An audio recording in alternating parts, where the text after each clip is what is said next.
Gautum is er net wie is mij, grote broer Ljouwert die heel dichterbij komt.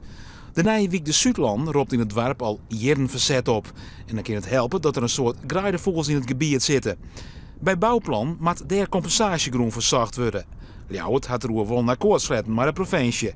Zo is de groen aankocht bij Jorwert. Net genoeg, vindt de Raad van State. We gaan er wel rekening mee houden dat de investeerder hier wat onderzoek denken koe. En dat blijkt er dus extra te wijzen.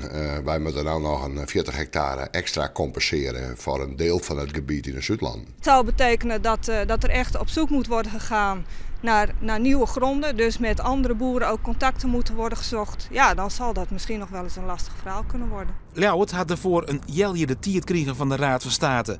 Maar zil dat slagje, want de provincie had de regie bij de onderkeep van compensatiegroen voor graaidevogels. Wij werken daarin goed geheerd met de provincie, dat doen we met de heer komt Ljouwert. En wij denken dat we het jaar hier meer dan genoeg tijd hebben. Neer te hand had je de gemeente Ljouwert leuwen matten. En dan liep het de uitspraak van de Raad van State als net meer als een Pyrrhusoewinning voor Gautum. Dat zou het kunnen zijn. Aan de andere kant is het wel zo dat wij altijd hebben geroepen dat dit een heel belangrijk weidevogelgebied is. Wat we het liefst zo hadden gehouden natuurlijk. Maar waar in ieder geval goede compensatie voor terug moet komen. Nou, op dat punt hebben we eindelijk eens gelijk gekregen, zou ik zeggen. En dat is voor ons ook heel belangrijk natuurlijk. En, ja, zit je er wat mee op? Uiteindelijk niet direct, niet in die zin dat de woningbouw niet doorgaat. Nee.